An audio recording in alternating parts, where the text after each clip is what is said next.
I'm Jason with Shred Mentor Rock Guitar Academy, and today I'm going to show you how you can improve the fretting technique of your sweep arpeggios. And what we're going to be doing today, interestingly enough, is actually not sweep picking. To give you an idea of what I'm talking about, we're going to start with a sweep shape like the one I'm showing you on the screen right now. Okay, and I'm pretty much going to start off with the first finger on the 5th string, and I'm going to start this at the 12th position. Okay, so your first finger will start off on the 5th string, 12th fret. And as we go through this, notice which finger numbers are showing. 1, you hammer on to the 4th finger on the 15th fret. Then your 3rd finger takes over on the 4th string on the fingertip on 14. And you roll over, that is, you don't bar, you actually transfer over from the tip of the finger, flattening out, so you're adding pressure to the 3rd string and simultaneously removing it from the 4th string. This is a very, very important detail. Then from there, from the flat of your 3rd finger, you're going to put down your middle finger tip, back to the fingertip again, on the 2nd string, 13th fret. Finally, your 1st finger leaps all the way back over to the 1st string, where it was previously on the 5th string, 12th fret again, and we're going to finish off with an upstroke with your pinky on the 17th fret. Okay, now that's a very long process. There's obviously a lot involved in this shape.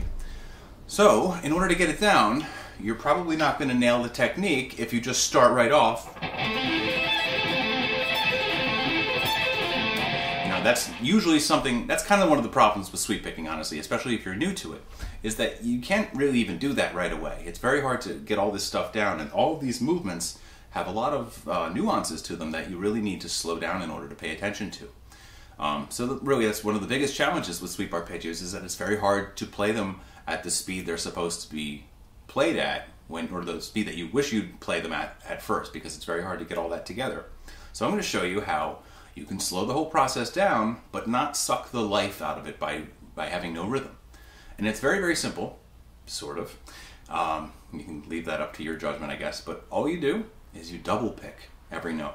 What I'm going to show you today is basically a way to draw out the amount of time that each note lasts, so that you actually have more time for your fingers to learn the shape, and more importantly, to learn the timing of their movements. This is really, really important. So whether you use alternate picking or you use sweep picking, it doesn't really matter. In fact, let's not even worry about what the picking is. Let's just pick each note very, very slowly, one time each, all the way from the bottom to the top. 1, 2, 3, 4, 5, 6. Okay. 7 notes in all. 1, 2, 3, 4, 5, 6, 7. 6, 5, 4, 3, 2, 1. You might notice one of the things that I just did. That was a mistake. That's something that almost everybody that learns this shape starts off doing. And it's actually part of that roll technique. And it's one of the reasons that we actually are going to do what we're going to do today, which is double pick every note. By double picking every note, again, you're doubling the length of time. And I don't mean you have to pick it twice as fast during the amount of time. You just keep the note going for longer so that your finger has a little bit more time to go through the movement, you know, like landing on the fingertip and then rolling just so that you're off of that next string, but you're on the next one. You know, it gives you time to work out the really subtle nuances that are so important to this technique. Okay, so instead of 1, 2, 3, 4, 5, 6, 7, 1, 2, 3, 4, 5, 6. And I'm just double picking. That's a good place to start, but you could really theoretically just repeat it however many times you need to buy yourself more time. This is actually a common theme in a lot of the things that I do for practicing things, is that I will lengthen the amount of time or the number of repetitions of a certain thing so that I can draw out that amount of time that I'm working on it, so that I can actually make my movements more slowly, more carefully, and with more awareness, because that's the key right here. Everything is about your awareness of where your fingers are exactly. Okay, so as you go through it, you know, you can do it in different stages. One, that is like doubling up. Okay, and so like with that one, with double picking, you'll notice that every new note should start on a downstroke if you started on a downstroke. So that way it's very easy. Every time you go to a new note, you know, it's easier to keep track of the picking. All right, so of course this isn't sweep picking, so you might be wondering, like, how does this have anything to do at all with sweep picking? And in the picking arena, it really doesn't. This is really all about your fretting hand today. The nice thing about this, though, is that you always have room for more alternate picking practice. So actually, you're getting a nice extra bonus out of that. Think of it this way: you're going to get even more alternate picking skills out of this. So as you go through it, what you're really more importantly paying attention to is where your fingers go, the exact fingers to use, so that you don't accidentally try to use your ring finger for that first one, because then you will run out of fingers in this particular shape. And in certain other shapes you might also. Sometimes you can get away with different fingerings. But what you want to ultimately do is learn the movements exactly for each finger. So this buys you some more time. So instead of...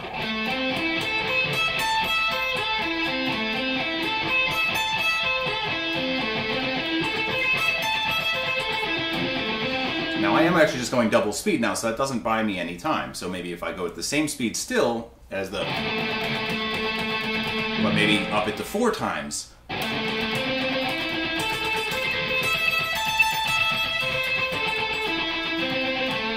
Still an even number, so every new note still starts on a downstroke. Okay? See how I'm keeping track of the rhythm the whole time? The rhythm is still the main ingredient of all music. So don't leave that out, because what you're doing is just slowing it down so that you can later practice it still to a rhythm. So keep the rhythmic element in there even at slow paces. And this is actually a good thing you can do whenever you have to practice something slowly. You don't actually have to just play whole notes. You can just keep playing, fast in a way.